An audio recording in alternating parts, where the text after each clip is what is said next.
Good morning, remote attendees. Doing a sound check. Brian Alston, can you hear me?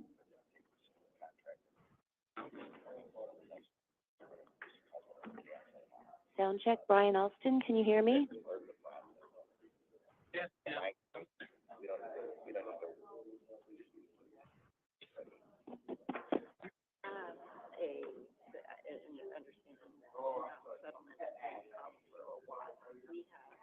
Okay. Sorry, Brian. I think we had a malfunction on our end. Can you hear me?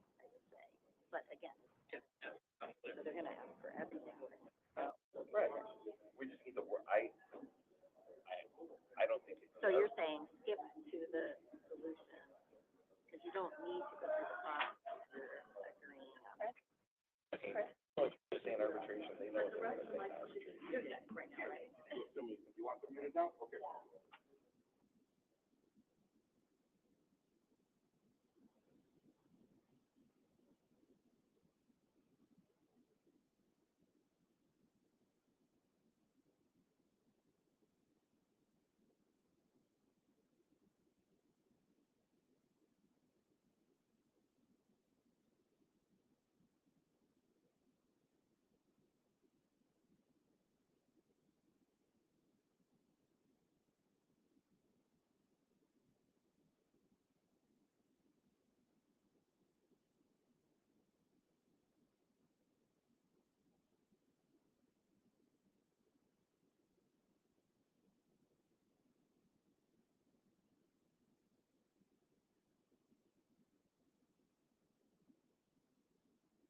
Yeah. Because if you say just start and finish, if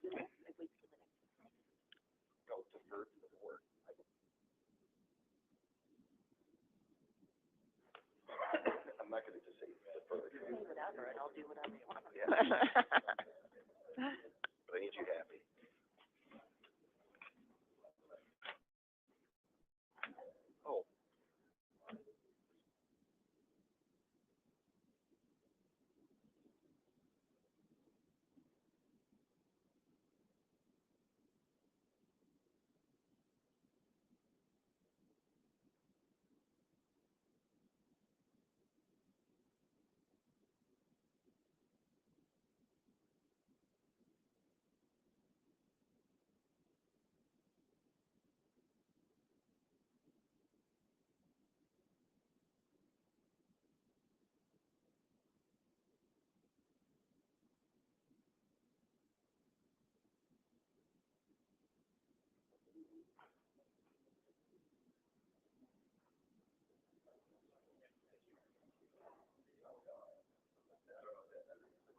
Are we ready?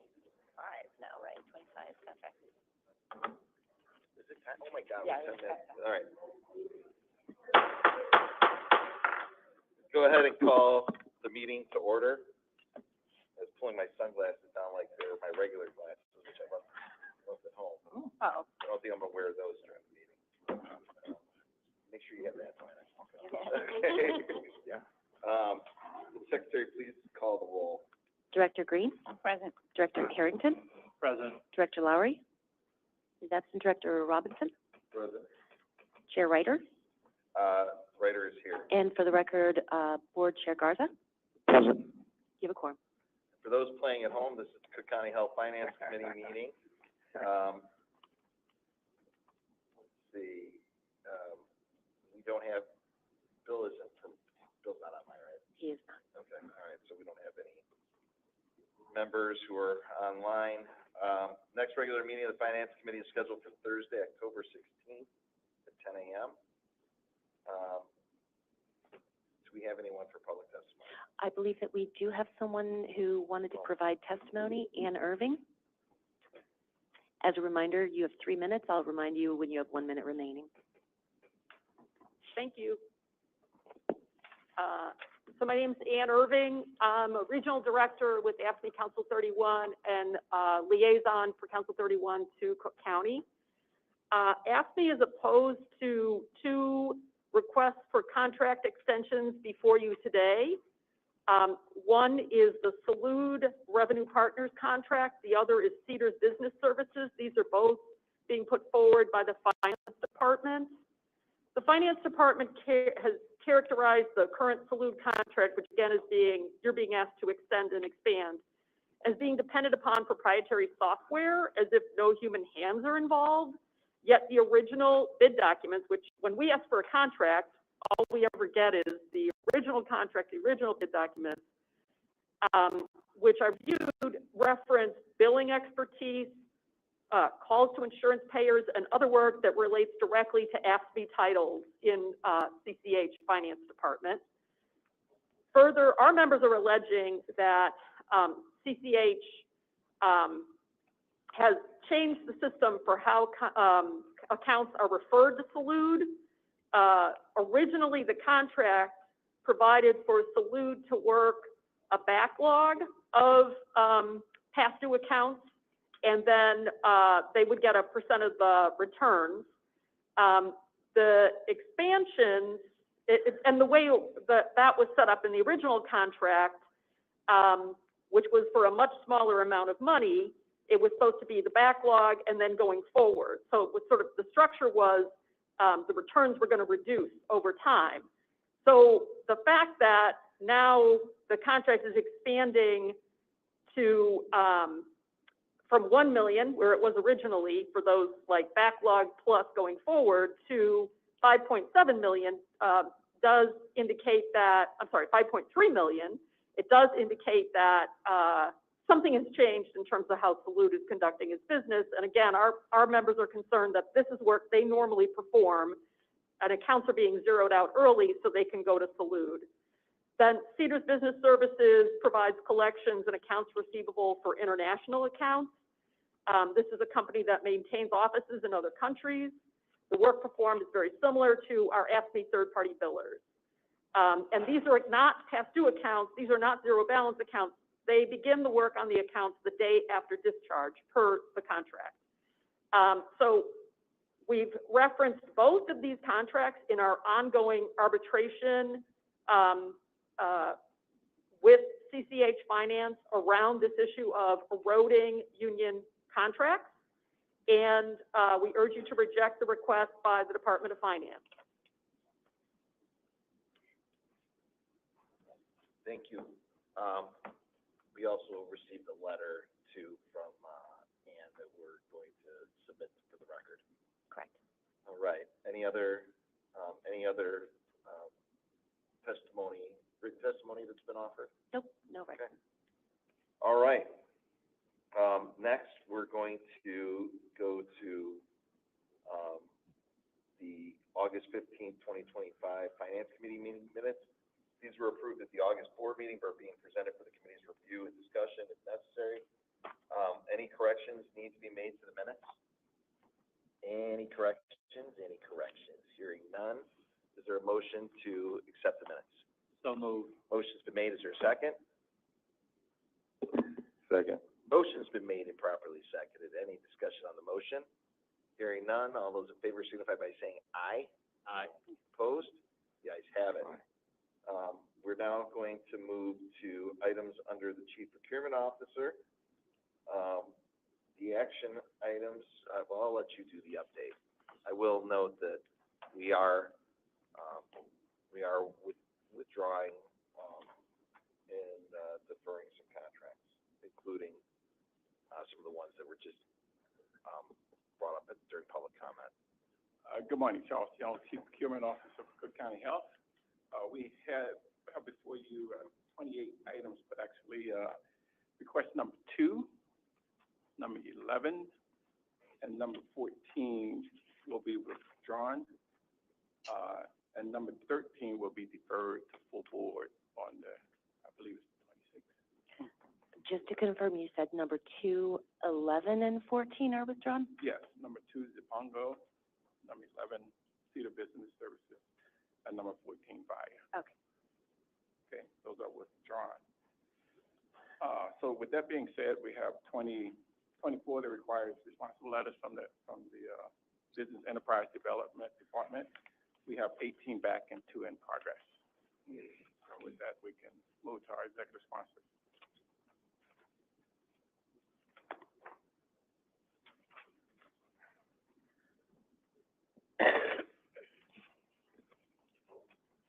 Good morning, my name is Christy Torino, I'm the Chief Operating Officer for County Care Health Plan. We are requesting an extension of 6 months for Canary Telehealth Services. We are undergoing a RFP for population health services that is still underway, and so are requesting a no-cost extension for telehealth to continue for an additional 6 months to continue services for members.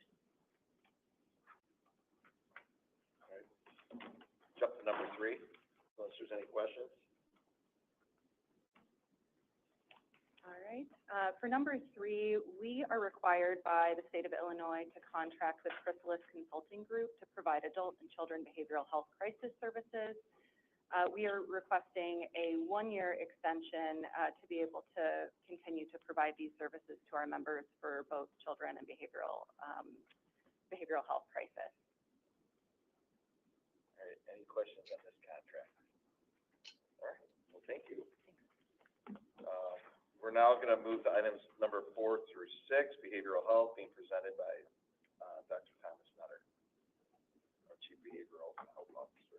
And while Dr. Nutt is approaching on request number 4, the terms of the request, the slight correction is 14 months, not 13 months. Can you look at it? Okay, thank you. Is that because 13 is an unlucky number? Sure, we go. Your noted superstition, Charles? Okay, good morning, directors. I'm here to present 3 contracts for approval, all 3 of which are externally funded. The first is for Phoenix Recovery Support Services. They provide low barrier housing on the west side. It's currently supported through a DOJ grant that expires soon, and we're proposing that be transferred over to opioid settlement dollars. The total amount is $400,000. Questions on that? Okay, the second is to Family Guidance, who is providing both jail-based and ED and hospital-based support services, peer recovery specialist. This is DOJ funded and will also be moving over to the opioid settlement fund. Total amount being $219,763. Again, this is just an extension of a current project. And the third is a no-cost extension to Chestnut Health Services, which is doing the evaluation for the Recovery Home Navigator project. Questions? Thank you. Questions on that one? Thanks, Dr. Nutter. We're now going to move to item number 7, which is being presented by Dr. Lauren Smith, our Chief Medical Officer. Good morning, everyone. Good morning. This is an execute contract with Stryker Sales, their endoscopy division, a one-time capital purchase in the, not to exceed the amount of $323,557.58. And this is for scopes and towers that will help to expand and improve some of our surgical capacity, to be utilized for oral surgery, spine surgery, ENT, and ortho as well. Any questions? Thank you. We're now going to move on to request number 8, corporate compliance, being presented by Nicole Amaro, our Chief Corporate Compliance and Privacy Officer. Good morning. This is a request to extend for 1 year our contract with Strategic Management Systems, which is a compliance consultant that we use largely on the county care side. Any questions? Thank you, Nicole. We're gonna clipping away right here. You know what's gonna slow us down? No. Not you, Shannon. Really? We've only got one. Really? Request number 9, equity inclusion. Shannon Andrews, Chief Equity and Inclusion Officer. So before Ms. Andrews began to, we have a slight correction on this and the physical impact. Since these are ARPA dollars and they have to be extended by November 30th, 2026, the entire 154,358 will be expended in FY 2026. All right. Shannon, you're up. Thank you, sir. Good morning, Shannon Andrews, Chief Equity and Inclusion Officer. The item in front of you today is a request to extend and increase a contract with In His Hands Resource Center. They are one of 3 partners by way of our ARPA effort to support housing navigation. This request is for an additional $154,358, as mentioned by the CPO, to be expended in FY 2026, and the contract extension will take us through February 28th of 2027. All right. Any questions for Shannon? With that, Shannon, I just want to say how great of a job Charles does too, as long as you're up here. Duly noted, sir. Thank you. See, I got you, Charles. All right, we're gonna move on to request number 10 through 13. Finance, Pam, you don't go. Looks like Curtis. Curtis is doing. All right, Curtis. All right, good morning. Curtis Haley, Chief Revenue Officer. The first request is a request to extend and increase our current contract with Great Lakes. Great Lakes provides Medicaid application denial appeal services on our behalf to get patients aligned with Medicaid services. This request is to extend us for 1 year while we complete the outstanding RFP process. Okay. Any questions? Hearing none. Request number 11 was withdrawn, right? So we're now request number 12. Perfect. This request is also a request to extend and increase our current contract with Experian, specific to their FAST tool that we use, the financial assistance system. It allows us to qualify patients for different types of financial assistance programs, including Medicaid and our charity system. Any questions on this item? All right, and request number 13 is being deferred, so I think you're good to go. Thank you. Request number 14 was withdrawn. Now is when it grinds to a halt. I knew you were going to say that. I have a very brief agenda today. The first one I have is for Safe Haven Foundation. It's an extend contract with no fiscal impact. We're asking for a 12-month extension through 10/31 of 26. And this is for snow removal at Stroger, Core, Providence, and CCH. Hopefully we don't use that again this year. Altifor Industries is amended and increased contract for $560,644. And this is to provide emergency repairs to support the temporary connection of a generator to the existing central plants. They'll also provide equipment rental during this repair. And this is a sole source because this vendor is the only authorized vendor in Chicago to perform preventative maintenance on our Caterpillar equipment. Anchor Mechanical is an extended increased contract for $2,697,540. It's a 12-month contract ending 11/30/26, and this is to ensure continuous and reliable operation of our critical refrigeration and ventilation equipment at Stroger and Provident, and includes a monthly maintenance service. We do have an RFP in process for this solution set. Excuse me. Translogic is an extended increased contract for $1 million, a 12-month contract period ending 11/31/26. And this amendment will ensure the continuous and reliable operation of our pneumatic tube system at both Stroger and Provident. We're going to actually increase to a biweekly and an annual maintenance system to ensure that we can have continuous service for this critical infrastructure for the hospitals. And the last one is shared with Dr. Smith and myself. It's for Abbott Diabetes Care. It's an execute contract for $1,281,022. It's a 36-month contract that will begin 1/1/26 through 12/31/28. We did select this vendor through an RFP process, and they'll provide blood glucose monitoring and reagent strips throughout the organization. Question. Yes. What does blood glucose monitoring mean? I'm curious. So this is when folks have diabetes, doing that actual monitoring of their performance. So are we talking about an internal monitor? How, I understand what diabetes monitoring is. I'm sorry, let me restate that. But if we're getting something from them, what are we doing? How are we gathering that data? It's really point of care testing, so when someone's coming in for an outpatient appointment, or, Okay, thanks. pretty low. I thought it was low something tech. else. Yeah, no, sorry. Thank you. All right, thanks, Craig. And then, we're now moving on to, items 20 through 26, Stroger Hospital. Presenting is Donna Goss and Kathy, our Chief Hospital Executive for Stroger Hospital. Thank you, Chair Ryder. Good morning, everyone. Morning.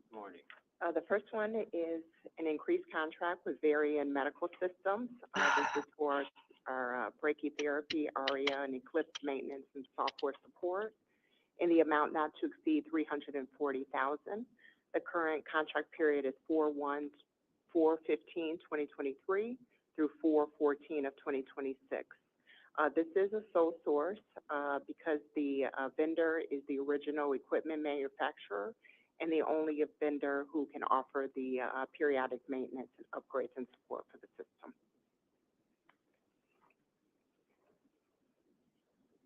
Next, we have an amend and increased contract with Care Fusion Solutions.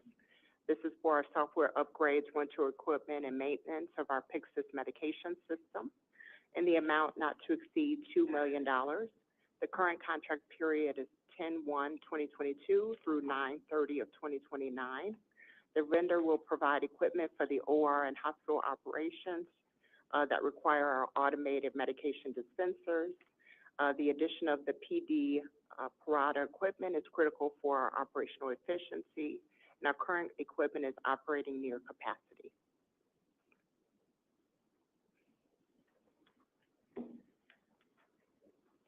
And next, we have an amend and increased contract with Inari Medical. This is for our aspiration guide catheters in our interventional radiology division in the amount not to exceed $135,000. The contract period of 3/27/2023 through 3/26/2026. This request is to continue to provide the aspiration guide catheters and the flow guide catheters and disposables for use in our EP lab. These devices are designed for the removal of blood clots, and particularly in cases of acute limb ischemia and other vascular conditions.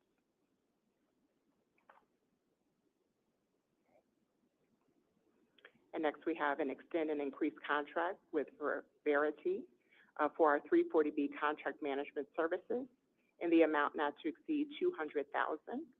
The revised contract period of 9/1/2025 through 8/31/2026. This is a sole source as the request, because the vendor has created a secure data path for our current system and the vendor supply replenishment system.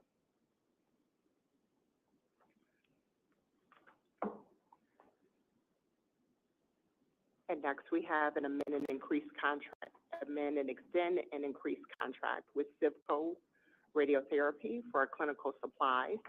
This is in our radiation oncology division. The revised contract period of 4/1/2026 through 3/31/2027, in the amount not to exceed $389,814. The request is for treatment of couch aids and tabletops associated with our variant simulator and linear accelerator. This is a sole source because the radiation couch aids that are supplied by the vendor are exclusively compatible to the manufacturer's tabletops and also compatible with our linear accelerator and simulator in our radiation oncology department. And next, we have an execute contract with Storage Solutions Technology for the maintenance and service of our CD burners. This is a sole source in the amount not to exceed $157,109. The vendor will provide authorized maintenance of our CD burners, which are deployed at Providence, Blue Island, Stroger, Arlington Heights, and Prato, and are currently in use in our radiology services to digitize the images into discs for the patients and the physicians. And the last one is an execute contract with GE Healthcare for maintenance, upgrades, and repair of our PAC system in the amount not to exceed $4,550,217. The contract period of 2/1/2025 through 11/30/2028. The vendor GE Healthcare will provide the Department of Radiology required system upgrades, maintenance, and new hardware repairs for our PAC system. The service will also include troubleshooting, integration with our PAC, our speech recognition, and our Cerner technology.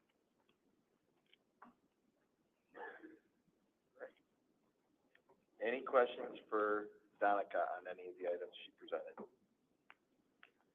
Hearing none, thank you, Donica. Next, we're going to go to request number 27, Health Plan Services. Again, Christina Torino, our Chief Operating Officer for Health Plan Services. Good morning again.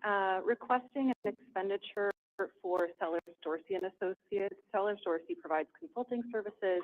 We had originally had Sellers Dorsey contracted and still have them contracted to support our Health Choice Illinois response. We're expecting the Health Choice Illinois RFP to be dropped any day now. We later selected Sellers Dorsey through a technical assistance and project management RFP and thought that we would be able to restate the existing contract for Sellers Dorsey, and we're later provided guidance to separate those two contracts. So we're underway with executing the contract with Sellers Dorsey, but had a 1-month gap. So are requesting $10,800 in expenditure towards that contract for the month of July. Any questions? Thank you. Now, Charles, do you have anything else? 28. 28, legal. General counsel. Yeah, sorry. Jeff, are you doing that one? Yeah, yes, I am. Thank you. All right. Hall Render assisted us with our investigation into our clinical trial and research programs.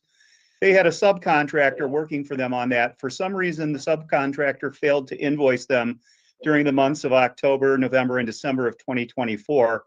The contract with Hall Render expired on December 31st. And then in January, the subcontractor invoiced for all 3 of those months. Unfortunately, the amount of those invoices was more money than had been left on the contract. And since the contract had already expired, we need this one-time payment of a little over $213,000 in order to get the subcontractor paid for the work it did. All right, any questions for Jeff? Thanks, Jeff. Charles is good. So now I would accept the motion to approve item 4A, contract procurement items containing request number 1 through 28, with the exception of request numbers 2, 11, and 14, as well as deferral of request number 13 to the full board. 14 being withdrawn, request number 13 being deferred, and subject to completion of review by contract compliance. I had this written out the right way, and then I just didn't read it, but I had it. Yeah. Motion's made, is there a second? Second. Motion's been made and properly seconded. Any discussion on the motion? Hearing none, all those in favor signify by saying aye. Aye. Opposed? You guys have it. All right. I'm sorry, Chair. Please record me as abstaining and voting present on request number 1. Okay. I'm wondering if, Sam should be the one making the main motion then on this.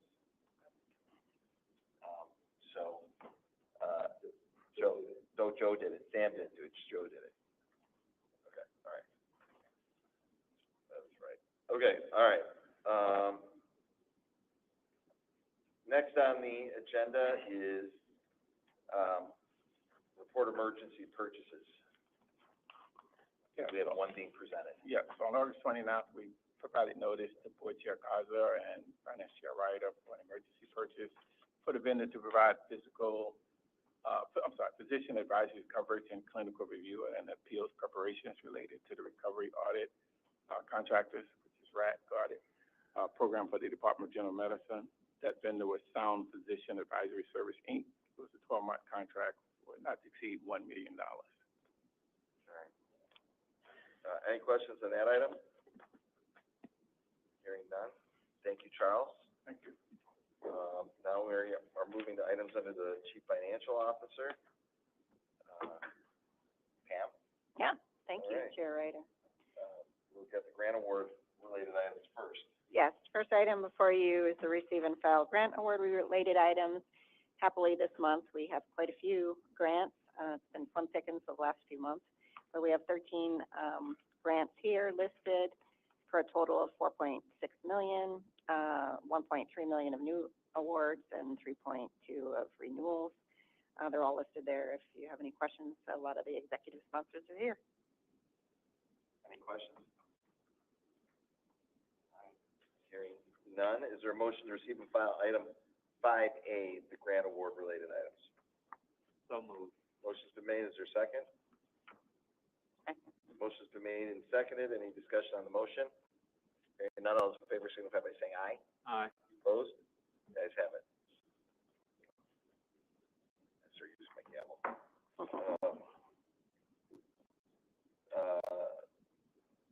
Next on the agenda is, receiving and final transfer of funds. Pam? Yes, thank you. This month we do have a small transfer of funds, $2.260 million, transferring funds for facilities from Stroger to Provident because Provident didn't have enough funds, and then also transferring $2 million for county care between budget lines for a total of $2.260. Any questions? Any questions on the transfer funds? Hearing none, is there a motion to receive and file item 5B? Do we receive and file, or do we approve that? Okay, all right. That goes to the county. Board. Yep. It's on their agenda for this month. Okay. All right. Is there a motion? So moved. Motion's been made. Is there a second? Second. Motion's been made and properly seconded. Any discussion on the motion? Hearing none, all those in favor signify by saying aye. Okay. Aye. Opposed? You guys have it. Now we're gonna move to the report on the July financials. All right, next up is the July financials for the 8 months ended July 31st. We ended with a $64.1 million unfavorable variance on an accrual basis and our favorable $170 million on a cash basis. That's comprised of a favorable revenue summary and an unfavorable expenditure summary, which we'll review. Next slide, Debbie. All right, so here again are the financials.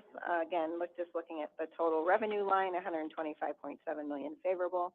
Total expense line, $183.6 million unfavorable, for a total net income loss, unfavorable variance of $64.1 million. This is an improvement over last month, just to call that out. July, we really kicked in our austerity measures, if you will. If you'll recall, we embarked on a 10% reduction exercise in May. That really sort of got into full swing by July, and so we're starting to see the impact of that this month. Next slide. This slide just depicts again those variances in a picture. You can see the big things. The red bars are the ones unfavorable variances. So net patient service revenue unfavorable. Net patient service revenue again is the revenue on the hospital and clinic side, being driven from a combination of both volumes being under budget and also the payer mix shift we've seen. The other unfavorable variance is the medical claims expense, which corresponds to the higher than budgeted county care membership. There's also a big green bar on the county care capitation side that helps offset that.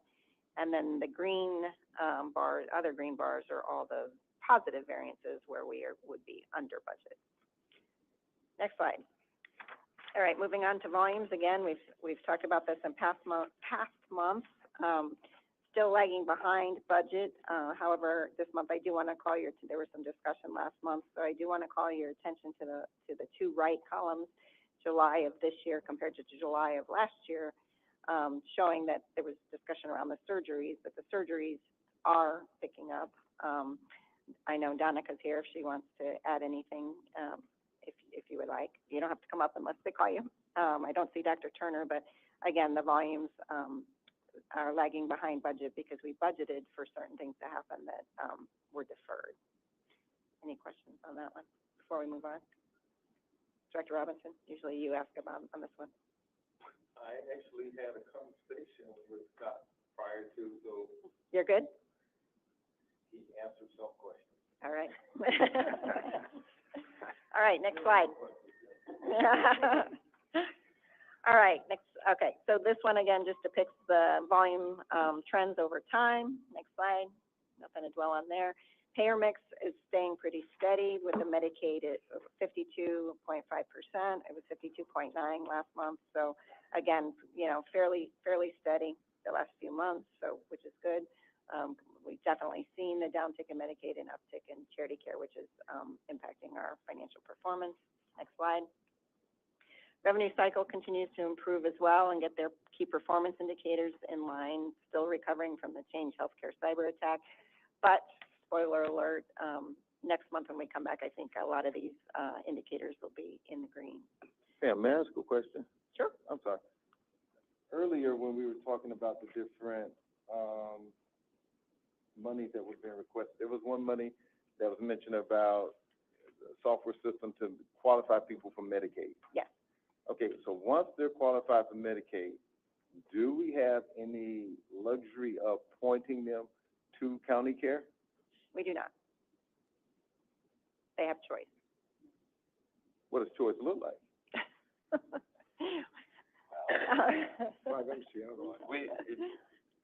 That's not the question. We have, so there's different operations here. There's the hospital operations, right, and there's the plan.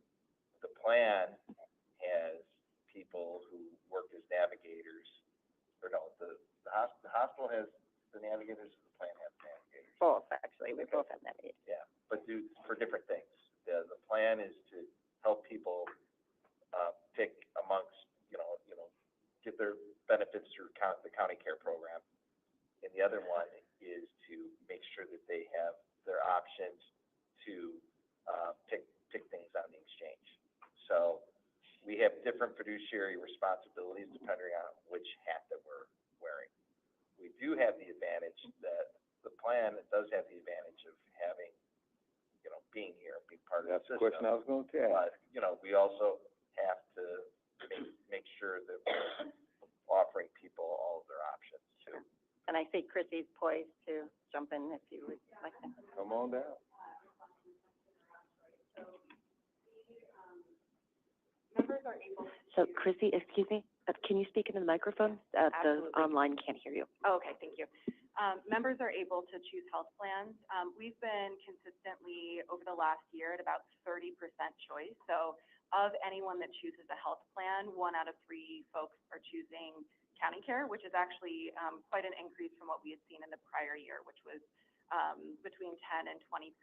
So that's been really positive. We also have, of those who do not select a health plan, have 50% auto assignment into the health plan. So over time, as we've seen some of the results of redetermination, County Care has been favorably performing from a membership perspective. Thank you. To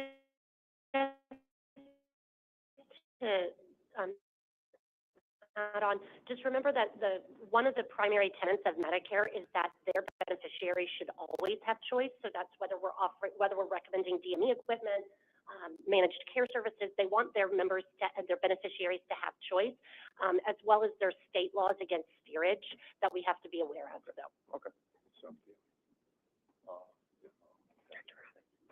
Okay.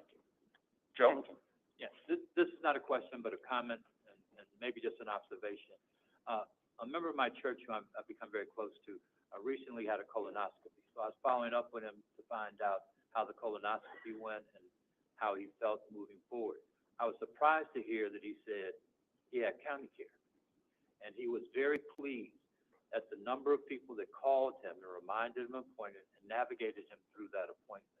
So that's what County Care does. It sort of manages the care and makes sure that people are getting access to care. But it's not always within our system that they receive care. So that's something to keep in mind. So they may be keeping some people out of the hospital and out of the emergency room based upon their telehealth program, which is in communication with people on an individual basis. And he really spoke highly of County Care. And I was pleasantly surprised to hear that. Yeah, I think we'd love for all County Care members to utilize the hospital and our clinics, but it is good. It is a good health program, and we do have members who seek care at a number of other facilities. Do we know what the breakdown of that is? I know we used to look at that metric. Of how many members are impaneled to Cook County Health? Versus use other providers. So right now, we're at about 30,000 members that are impaneled to Cook County Health. Overall, we have about 400,000 members, but are looking at opportunities for ways to continue to bring folks into the health system. Do you want to get into the steerage stuff too? Not today, but I'm happy to get into that another time. Yeah. So I was going to ask a question. Are there incentives that we can give the members to utilize Cook County Health? That I would like to defer. So Sounds like we're having the conversation today. Right. So that's a really good question, and that's something that I've had some high-level conversations with people about some innovative things that we can do with that are still fully compliant, right? But that would increase the use of our facilities and our providers in an effort to guarantee patient safety and quality, because you have to remember that's the goal of Medicare and Medicaid, right, is patient safety and quality. And so to the extent that we can validate what we're doing with those means, then we have more ability to be innovative in how we offer our programs to beneficiaries. Well, the rankings that we have, the leapfrog and those type of things, that puts us in a position to say that we have quality programs. Because the purpose of those things is to actually rank different facilities. And I think we're doing a pretty darn good job as I understand it. And if that now gives us incentive to say, hey, come over here because we really have great facilities and we have great nurses, we have great doctors, and it's convenient to you. We have ACHN located in the convenience. The type of things what we're trying to do is if we can close the loop on that, that changes a lot of this red. And it's not actually giving them subpar service, it's actually increasing it possibly. And if it's not, then that's where the survey comes in. Alex, I know you're online. We need to find out what they're not liking, and then we can make the corrections so that we can actually remove the red.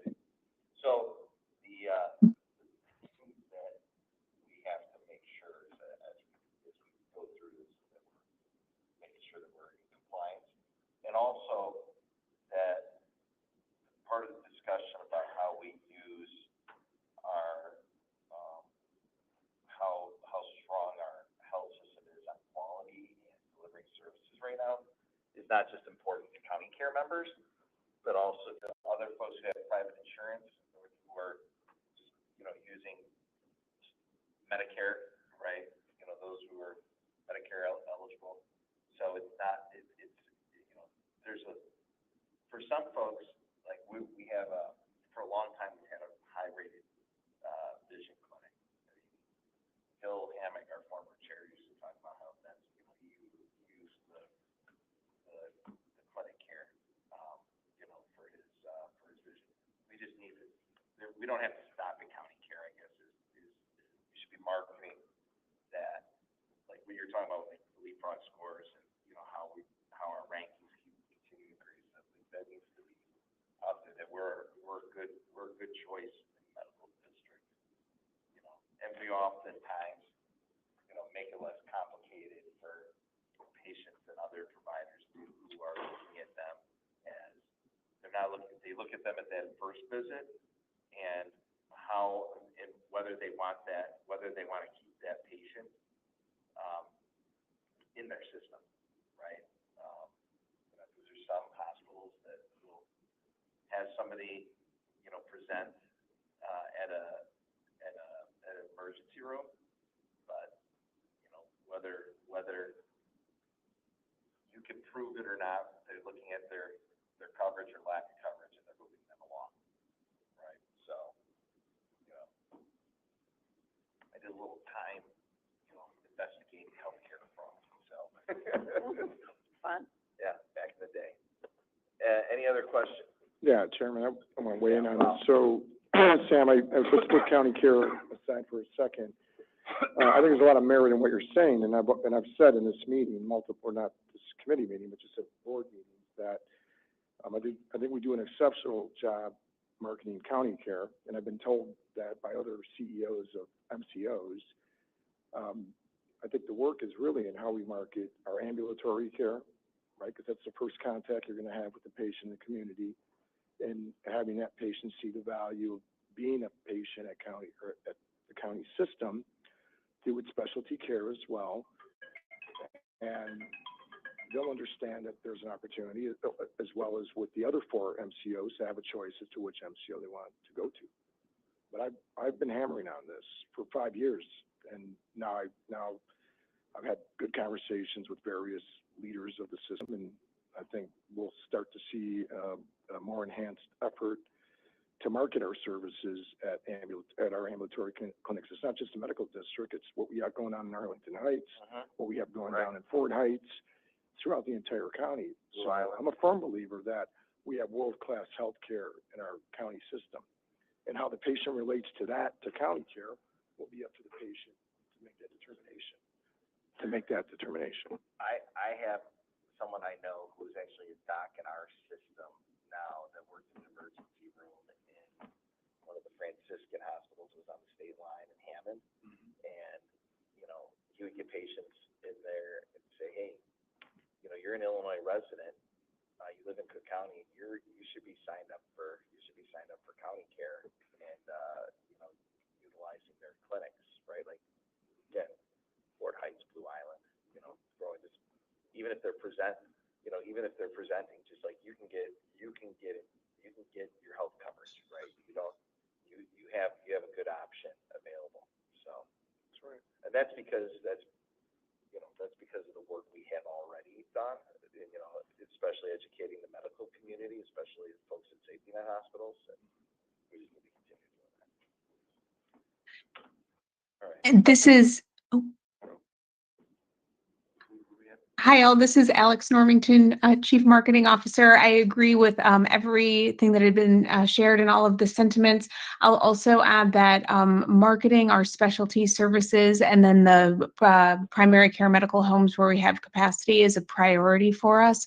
And I'm really excited because we're collaborating with Dr. Smith's office, Andrea and the strategy team to put more concerted efforts together to reach referring physicians. We have a new referral platform that we're able to leverage and getting information not only to our own physicians about services and availability, but also to community providers and community hospitals. We're really excited about those efforts that are underway.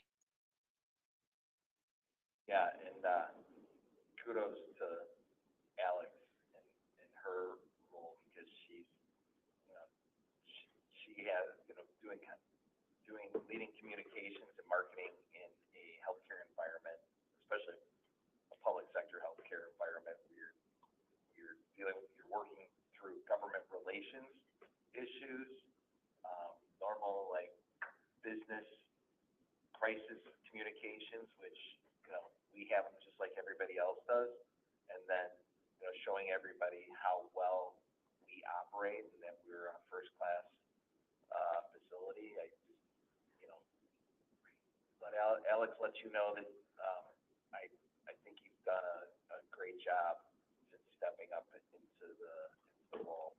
Again, I've been here a long time now, seems like, so. Well, thank you. It's a privilege to promote our services. All right. Anyone else?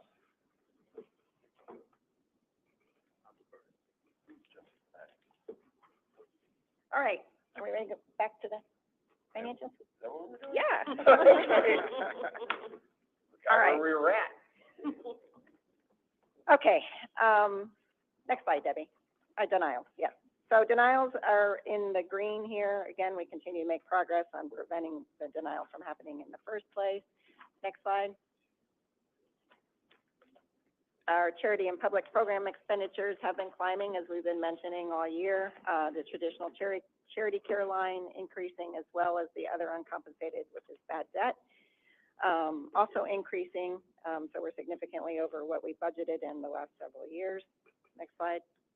So we've had to compensate, as we've talked about with our austerity measures, our 10% reduction plan. There's several savings initiatives underway, several of them listed here, and they are in the green, 8/12 of the year, 2/3 of the way through. We'd hope to be at 67%. We're at 72%, so looking good there.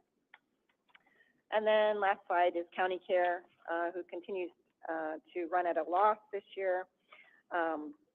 However, the membership continues to exceed the budget, so the revenue, capitation revenue is exceeding, but the expense side is exceeding as well.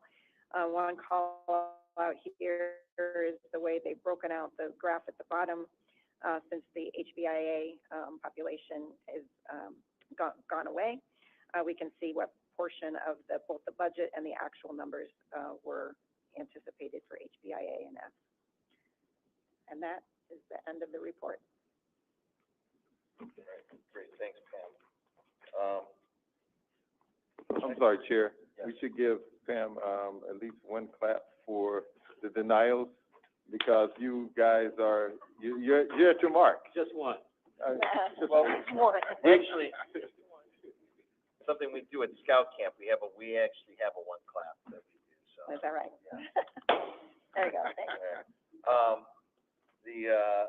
We're gonna move to our informational reports, and we're gonna welcome up, on our agency reduction plan, presented by Wynn Buren, our Chief Human Resources Officer, and, Craig Williams, our Executive Chief Operating Officer.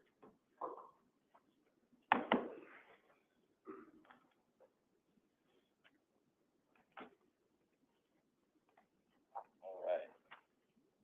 Floor is yours. Good morning. I'm Wynn Buren, Chief Human Resource Officer. So, this slide shows the offers made and current state of hiring and separation for this period. We've made 1,460 total offers with 1,072 accepted, so that's 73% acceptance rate. We filled 1,010 positions as opposed to 821 this time last year, so we're up about 23%. 271 promotions and transfers from the internal standpoint, and 739 new hires, so up about 23% versus 2024. Nearly 27% of filled positions in 2025 were internal moves, supporting career development and retention. Separations increased slightly from 380 to 381 between last year and this year. Net hires year over year grew from 173 to 358, so that's a 79.4% increase. And quick note, the graph there shows 359. It should really be 358, but the key takeaway is that the growth that we've experienced over year has more than doubled. May I ask a question on this slide? Sure.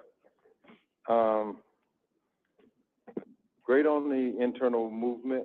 Here's a question. This is not on your slide, but I think it's extremely important. Do you have a sense of what the masses of the staff feel with regards to the opportunity to move forward? Because your numbers look good, but that doesn't always translate into what the individuals are recognizing, what's happening, and what opportunities they may have. I think in general, they would want more opportunities. We're always looking to give people the opportunity to internally move, internally promote. So we're always trying to make sure we have that opportunity.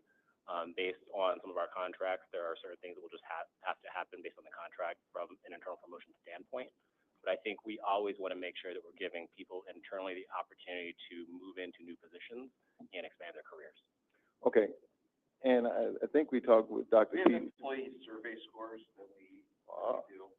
We do, and I can get that information. I don't have it on me. That's a lot of questions, you're right. Yep. That's usually something that's part of the standard operating procedure. But the purpose of my line of questioning is to try and help push the thought process about how we can actually really disseminate that to the staff, the opportunities that do exist. Not just to be able to keep score, but really educate them on these opportunities are here. So when someone says we don't have opportunities, we can point them to the actual board and say, hey, at this particular website, we have these opportunities. Have you taken advantage of it? Is there something that you put in that we haven't seen and haven't responded to? That way we can really show them that we are trying to give opportunities and that the opportunities are there. No, I hear you, and that makes sense. We're on a 2-year cadence with our employee engagement survey, so that'd be part of the questions we have. But at the same time, we'll make sure that we are always promoting these opportunities. We want to make sure managers make sure that their employees know that here's an opportunity for you to move forward.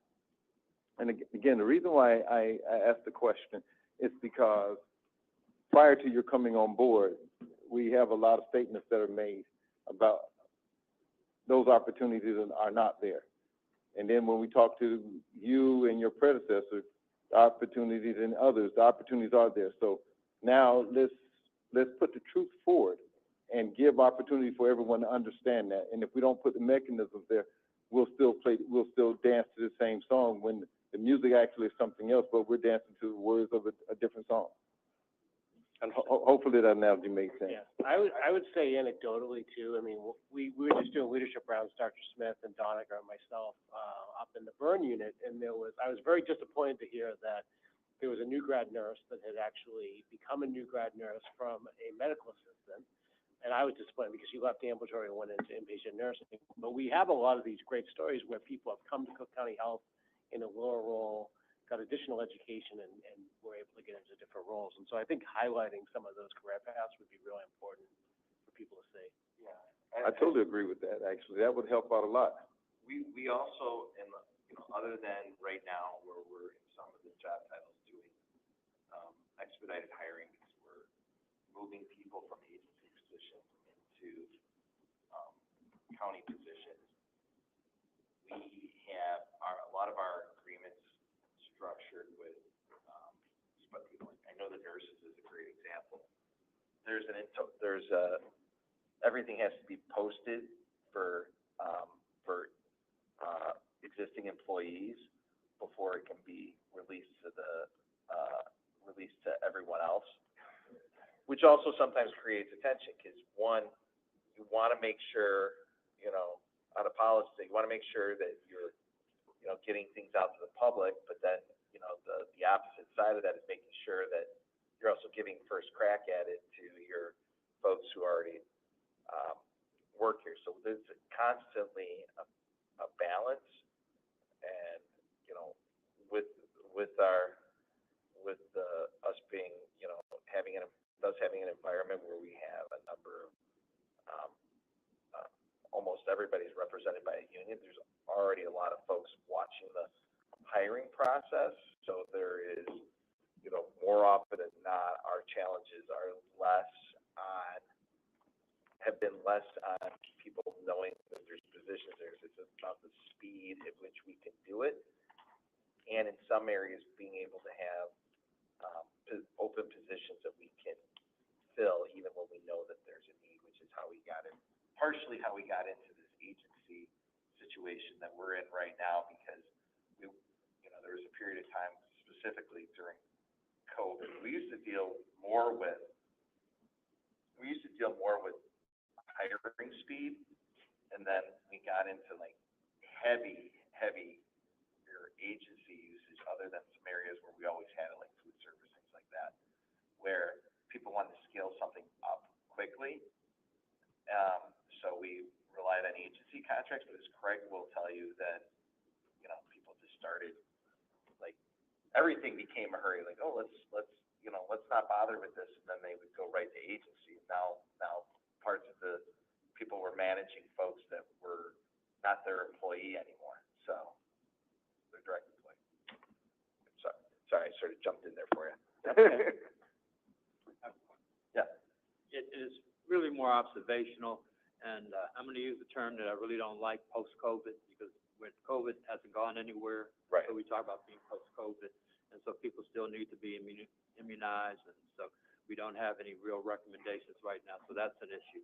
But what happened during COVID, and that's what we're talking about, there are a lot of people that had an opportunity to actually work someplace else, do a lot of things, but it really pulled people away from jobs that were really very secure.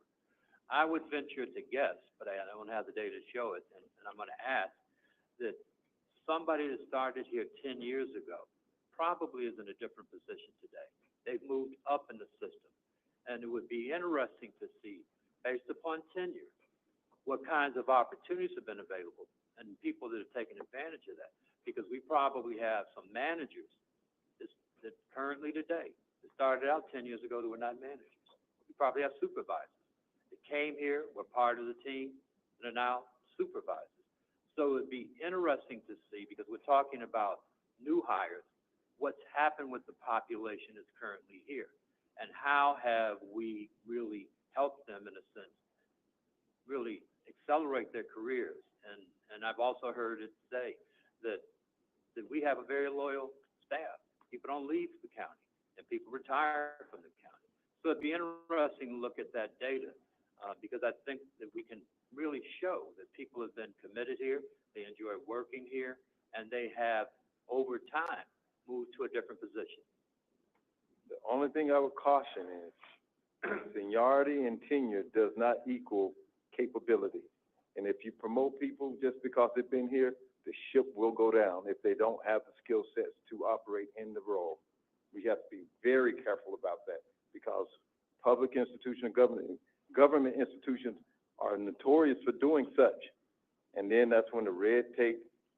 There's a perception that government institutions do that. You still have to, if you're moving from one job classification to the other, it's not automatic. You get first chance to apply for a job. Doesn't mean that you're getting the job. Agreed. I'm all for first chance. I think if you're here and you're doing the job and doing a great job, you should have first shot. Absolutely. But there's a trope about people just moving, about the government bureaucracy, that I think is unhelpful, and it's especially with a place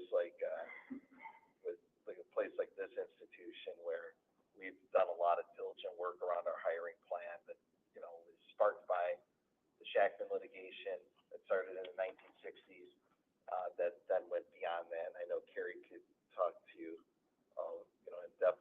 in depth about it. So I remember the time where I sat down and we talked about the hiring plan in your office 8 years ago. So, but let's keep going. Yeah, I would echo that there's a lot of talented people working here. I think in ACHN alone, I have 2 really key executive directors. We actually hired both in the last 2 years. Both of them were full national searches, and we ended up hiring internal because the people internal are excellent and really deserve that opportunity. So we continue to look at that, but I agree it's a balance. So I think we can go to the next slide, Debbie. So back to the topic of agency utilization, and I think we're going to have to start to change the scale on this slide, because we have made significant progress on our reduction in agency, going back from September, where we had 1,372, As of July, we're at 845 FTEs from agency utilization. So that's a reduction of 527 positions, which is about a 38, a little over 38% reduction. You can see we're down to about 12.7% of our workforce that are here on a daily basis being through a contract as opposed to CCH employees.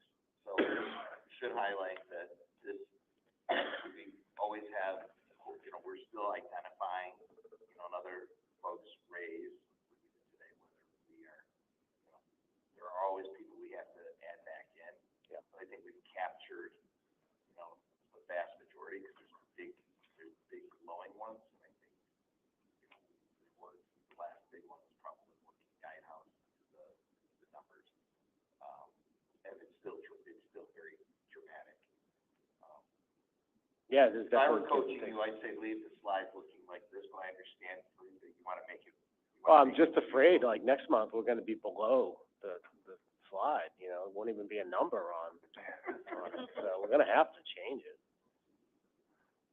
All right, next slide, Debbie. Again, this is the, By the way, you guys give a briefing to the commissioners, right? And we did one quarterly. We had the hearing, in your budget hearing, we went over it. Yeah. On the big ticket items that were raised when we started this a year ago, what has been the reception from the commissioners on our agency, our overall agency usage? You know, I would say, yeah, our feeling is that, you know, they understand our commitment to it. They're seeing the results. So I think, you know, there's definitely some issues that are raised that, you know, are driven on individual contracts, you know, that we continue to work on. Yeah, I mean, overall, we have a commitment to it, and I think, you know, we're delivering on that commitment. So this is the detail by job code. It's a little bit of an eye chart, and I apologize for that, but we just want to show. I'd say across almost every job category, we're seeing pretty significant reduction. I think that the couple areas I would just point out where we're not showing reduction. I mean, we talked about the Guidehouse contract. That's most notably on the second line in the Health Information Management Coder. That stayed pretty stable as we worked through the final negotiations around that. And then the other place I'd point out is... I left my glasses at home. I gotta pull on. Huh? Oh, look at that.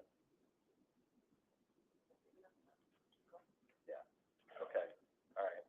And then the other one is probably about a third up from the bottom, Debbie, is the, as an example of some of the work that we do that goes against this work at times, but for the right reason. So the psychiatric advanced practice nurse, you can see there's been growth in that line from 1 up to 11. That was really related to the opening of the community crisis stabilization unit at Provident, and so we're working to either onboard folks working there or continue to recruit for those positions, but we wanted to make sure that we could expand those services, and so we additionally did that with contract labor. So just, you know.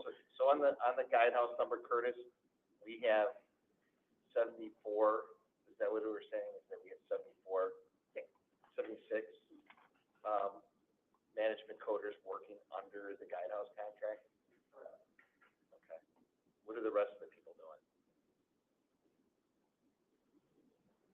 I know there's a lot more people under that contract. It's like 200 some, they're almost 300. So Curtis Haley, Chief Revenue Officer. So yeah, there's about 10 different type of roles there. We have interim leadership that Guidehouse provides as well. We have revenue integrity specialists underneath the contract. We have billers, collectors on the professional side. That's all under the arbitration right now being discussed.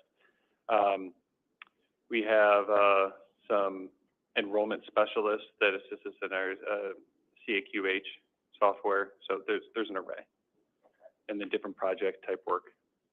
Yep. So the outcome of that arbitration could impact what the numbers on the slide could be. Absolutely good. Okay. All right. Yep. Thank you. Sorry. That's good. If no other questions on this slide, we can switch to our local tenants utilization, which is temporary providers. I have a question. Yep. On the top. Sure. One of the things that seemed to come before the committee, Top of this slide or the previous slide? previous slide, I'm sorry.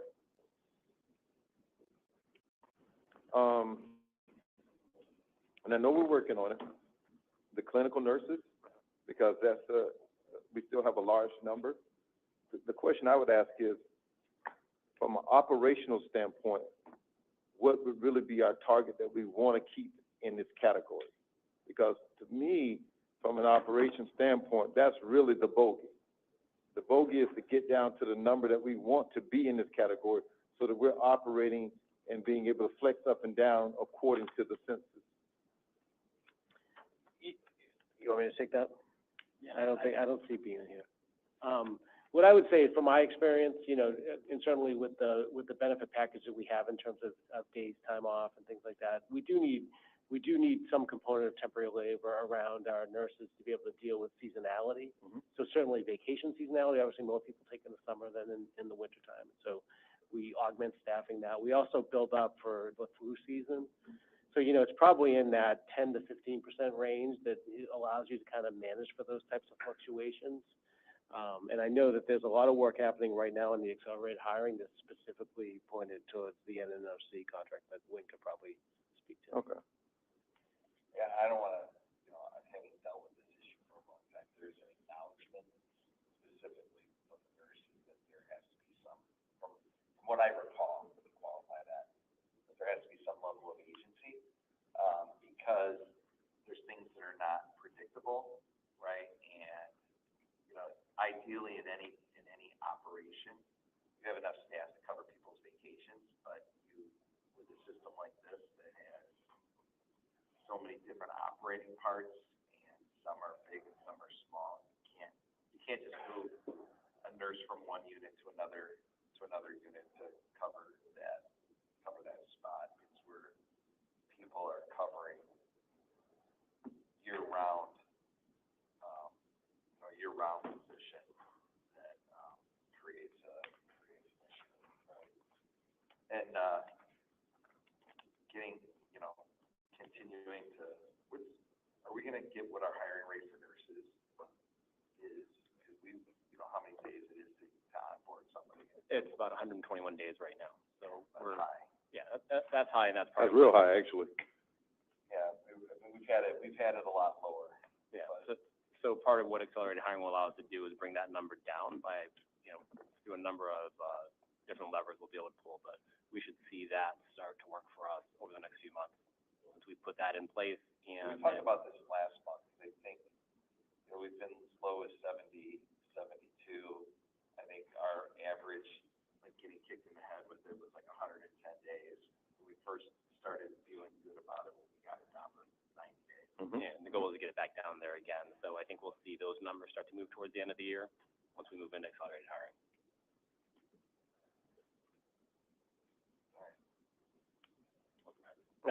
Locum tenens, which is temporary providers. Before we move on, I think, did I hear the question? And I wonder if it's, no, I think it's well worth looking into, and I'm sure you've done it, conduct a staffing analysis so that you can know the number of nurses needed to cover, even in seasonality, because then you can plan for that. It did sound like you were asking, was there a number?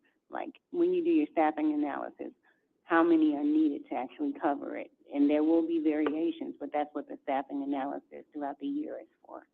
And if maybe it's not done, or, you know, but I think it's worth looking into, and then maybe we can have some follow-up on that. I do know, and I think Pam could comment on this, Dr. Peters has analyzed the staffing patterns very deeply, and I think, you know, the budget is built around those staffing patterns. Yeah, I do think, you know, I've worked in other organizations. It's really difficult, especially for us, because we don't have the mix of full and part-time. So one way you can deal with seasonality is through use of part-time and bringing those folks in. We don't have that luxury here. And so, you know, I fundamentally would just say that contract labor has always been a tool in my arsenal to deal with seasonality, because It's really difficult to ramp up, full-time FTEs without burning people out on overtime. So that's, you know, I don't know that I can provide more on that because it's not my level of expertise. Specific here, that would really be Dr. Peters.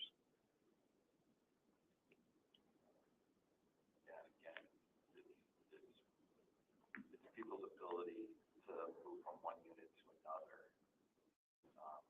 Some areas you can capture it, some areas it's harder to capture it. And then a slight correction, we have had some, we have had an update in our nursing time to fill, so it's about 107 days or 104 days right now, so somewhere in there, so it's dropped over the last few months.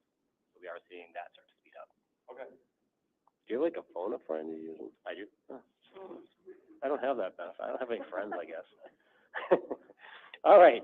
Can we go to the locum tenens? I'm sorry, one more question.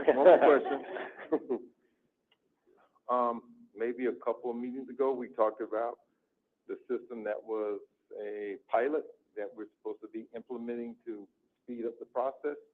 Can we get a status report where we are on that? We are actually using that now. We've started using that in certain positions, so, Yeah, I can. You've got some updates on it. Yeah, I can give some anecdotal updates. You want to give a more higher level? Okay. Why don't we refresh everyone's memory on what we're talking about? The accelerated hiring program, right? So really moving from having to post for a certain amount of time, and now we can do that in a much shorter amount of time than what we were doing in the past. Right, because, and again, I'm pressing this issue because when I look at the numbers on here and I'm saying, okay, where's it hitting the budget? What's really moving the needle on the budget? Not that the other stuff doesn't matter, but this is a finance meeting, so that's where my focus is for this comment. But the nurses is where we're getting hit really hard. And if we focus on that number, now that we have this tool that we can use, accelerated hiring, can we move that number down to what would be classified as the number of agency nurses that we will want to have available? Can we put the focus here, get this done? Because if we get this done, it's going to hit the bottom line. It's going to change the red. And if we get that under control, now we can move to these other pieces that do not necessarily have as much drug. They're not the biggest levers that we can pull to be able to change the course of what we're doing from an operational standpoint, from budget. I'm trying to push us to focus on those pieces that'll really do the job. Who does nurse hiring? Who owns that process? We do, HR. Okay. On using nurse agency, who in bringing people through agency, who owns that process? So that's in conjunction with BN's team. So we work together to determine what nursing she needs, and she brings on the agency she needs. We do the hiring of the nurses. Okay. Or we support. You don't do the hiring of the agency nurses? No. Okay. How many people do you have on your team right now? Not enough. There are approximately 40 plus people on the HR team. And How many? 40 on the HR team, 20 something of them are in the recruitment team right now. Okay. Which I think sounds like a big number until you look at the amount of people that we're processing and how many people exist in that environment in other institutions, right? Like if you were, I know your last job had come from the healthcare. I mean, if you looked at, when was the last time we looked at how, in order to hit our hiring goals, how many people we need to have processing people? I think one of the things, and I didn't plan on getting this conversation today, but one of the things we're looking at is, are we structured appropriately to support the hiring we need to do? So in some organizations. I'm going to tell you no. I mean, I know the answer to the question already. Yeah. Well, I don't disagree, right, from a structural. I learned this method in law school. Right. So I don't disagree from a structural standpoint. Should we have a function that focuses 100% on clinical, on nursing, and then another function that hires outside of that, so for administrative? We're not really set up that way right now. That's something I want to do in the future. Well, one of the problems I think that we have here is on the hiring thing, that based on my experience and also being the son of a nurse, is that there's hiring and retention, and you can throw doctors in there too, is a lot different than human resources function we do for other parts of the workforce. It's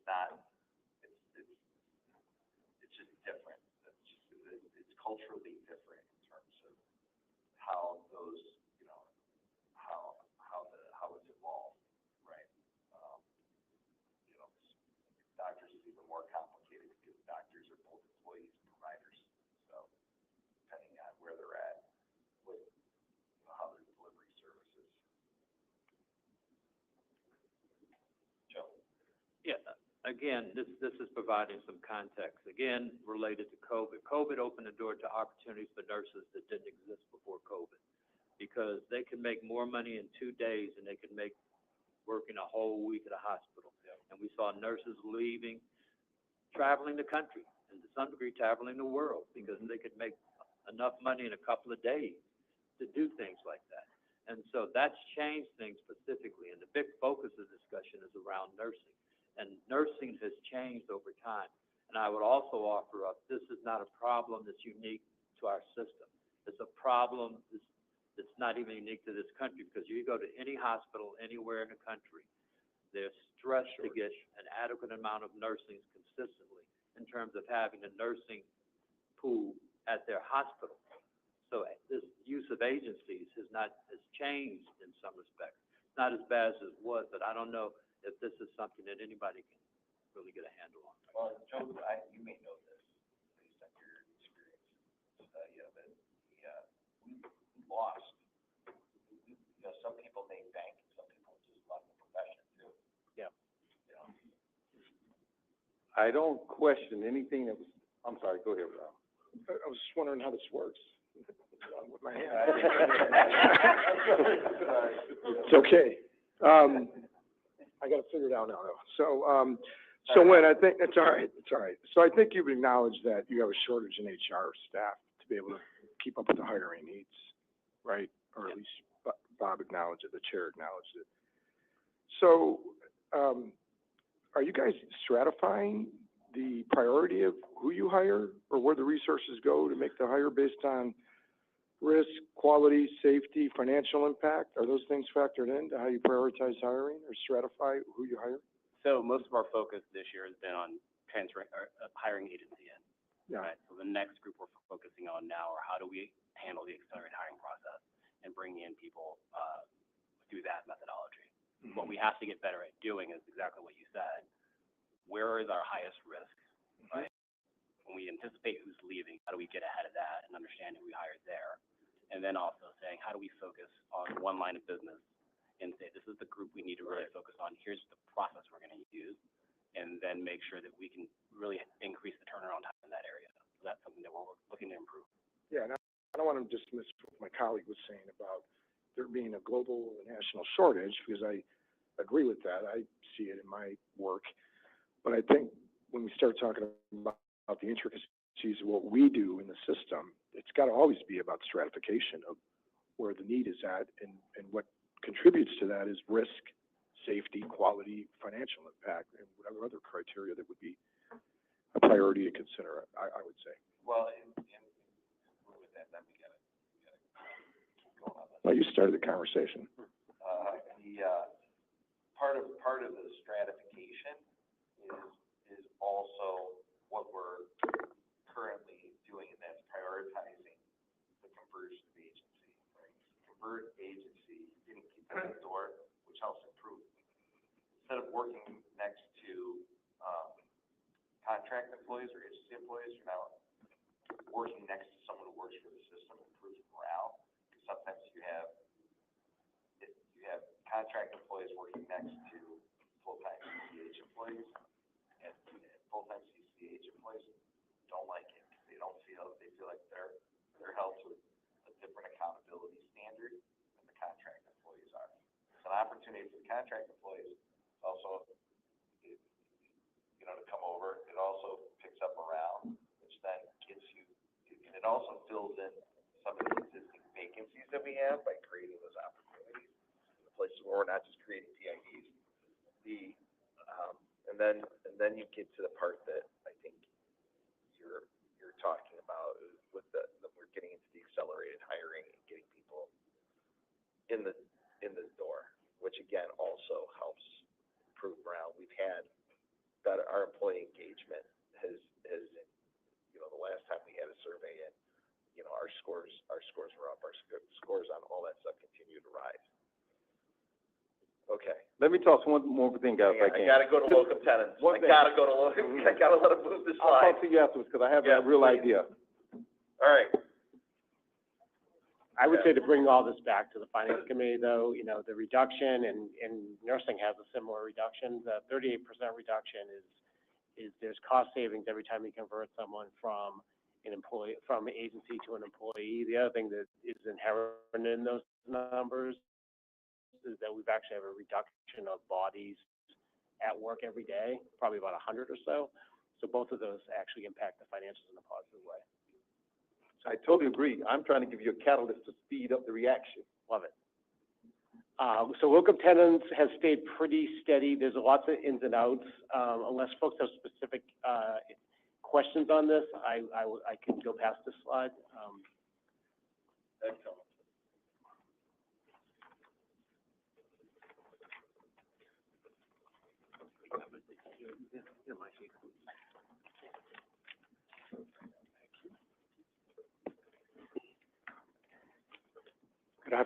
Good morning. I'm Mark Spranka, Chief Scientific Officer. Pleased to report on the progress under the Acton transition. So as I reported in past meetings, this is a two-part transition. There's a transition of the grants themselves, which I reported a few months back. We completed the transition of all the Acton grants to CCH. The second part was the people journey. We completed the transition of all of the Acton staff, grant-funded staff to MEDEX, and we've been systematically processing, going through all the process steps to be able to post positions and encourage the folks at MEDEX to apply for those positions at CCH. What this slide shows is that there's 63% of the staff are currently staffed through MEDEX.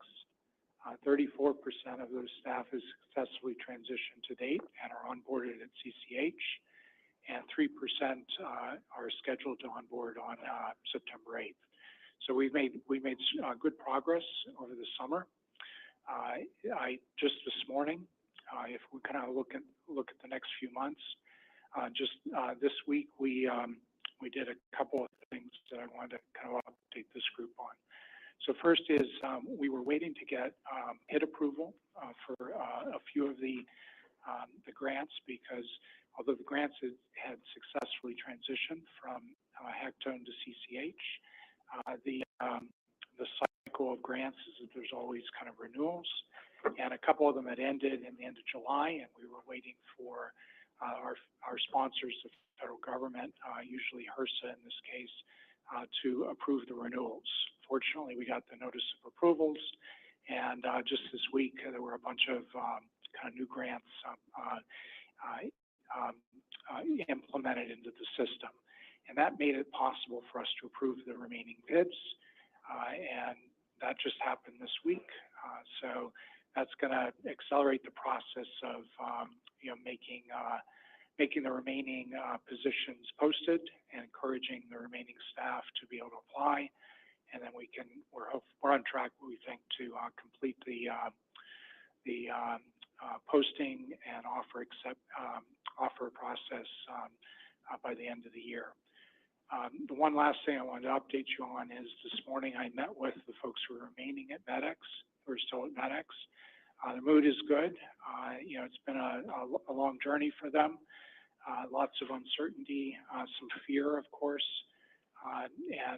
But their mood is good. They're happy to continue working on these important projects, and they're looking forward to the positions which we expect to post in the next few weeks, and then they'll have several days to apply, and then we'll process those applications. We can't guarantee an offer. They have to meet all of the qualifications. The folks who have applied to date have all qualified, and we've made offers, and the vast majority of people who've received offers have chosen to accept. So the kind of the end of this process is in sight at this point, and we're delighted to get to this point. Final thing I wanted to mention is just this is definitely a village situation where there's a lot of people involved with this process. I wanted to acknowledge my colleagues in finance and DBMS that play a big role in the front end of the recruiting process, and my colleagues in HR who play a big role in the process of posting the positions and processing the applications. So, happy to take any questions that you might have. Any questions? I have some. Thank you for doing this. So this morning you met with for clarification, I think it's great. This morning you met with it looks like 67 individuals that were in medics and. Yeah, they were all invited. About 60 showed up. Okay. And then, to my understanding, like, so how many people, because this is different from how the report was before, it helps to follow in the same fashion, but as we move forward with this new report, how many individuals have opted not to continue in on board? That would be a metric. And then also, congratulations on completing the financial, part of it, but also this being a finance meeting, it would be good to see where that is and what that actually means in relation to the initial report of the financial pieces that were there, that were indicated at the start of this. Yeah, so two questions. The first question, I believe only one individual who's received an offer declined the offer. They were hoping for more money. So that's a great success rate. And we're confident we'll be able to fill the position. So it's not going to impact the work. And then on the second question about the financials, the portfolio of grants numbered 18. Total dollar value was in the neighborhood of 15 million. It varies from year to year, kind of what it will end up being. We've gotten, so far we've been successful in kind of not only transitioning all the grants, but getting all of the renewals approved. And over time we hope to expand the value of that portfolio. This is a foundational portfolio that gives us access to lots of other grant opportunities in the federal government. And as we complete this HECTON transition, the year ahead, we move into the growth phase of our strategy. So exciting times coming up. Okay. I'll follow up. Thank you. I have a question. I agree the format is different. I thought the previous slides that we saw showed a migration and we were beyond just having onboarded 34%. I thought we were making offers. We actually, can't remember if it was 3 months at a time. We were making the offers, and I think we had 3 groups that we were making offers to, and we could see the migration. The offers were made, how many people were onboarded. And the numbers I see here, unless I'm misunderstanding, 63%, 67 individuals are currently staffed through MEDEX. It doesn't align with what I recall seeing. Yeah, it's what we tried to do here is simplify it so that we're focused, laser focused at this point on the final part of the HECTON transition, which is the people who remain at MEDEX. So in previous presentations, we reported on not only the transition of the grants, but the transition of staff from HECTON to MEDEX, and also the transition of staff from MEDEX to CCH. Because all the other parts have been completed, we're now kind of just laser focused on the group that sits at MEDEX. So these are the up-to-date numbers as of Friday, and but it's fast evolving. The next month you'll see a big increase in the number that have been onboarded at CCH because we've got more than 40 PIDs were approved, just this week, and that'll lead to RTHs and positions posting in the next couple weeks, and this is the final step of the process. We went Correct. We went from HECTON to MEDEX, MEDEX to CCH, grant Correct. people. Yeah, this was consistent with where I thought we were at. And that's the part that I don't think was fully realized, is the MEDEX change up and how long that process would take. It seemed as though it was, well, I guess it still is, it was a temporary stopping ground. Yeah. But temporary is very relative. We started the transition started how many months ago? From medics to CCH a few months ago. Right, but I mean, the full thing started at the beginning of the calendar year. Beginning of the calendar year, Yep, January. and that's when February. that's when we started doing the recruitment. The first Correct. hiring happened in March from Hectone to MedX. Now we're into this, so, I mean, we're right on, we're right on schedule. This is a pretty, There's a lot of moving parts. Yeah. And we don't control everything. So as all of you know, there's a lot going on in the federal government, and one of the kind of things that slowed down some of these process steps was waiting for the renewals to come from HRSA, our main sponsor of many of these grants. And they, they eventually came. We were confident that they would come. But there were staffing issues at HRSA and understandable delays in receiving some of the notice of awards for the renewals. Not approval for the initial transition or transfer, but rather the renewals from the summer to the next year. So fortunately, we got all of those in place, and now we're able to kind of complete the rest of the recruiting journey. all right. Next slide. I think that's it. All right, awesome. Thank you, guys. That brings us to the end of the meeting, and since we have exhausted the agenda, adjourned.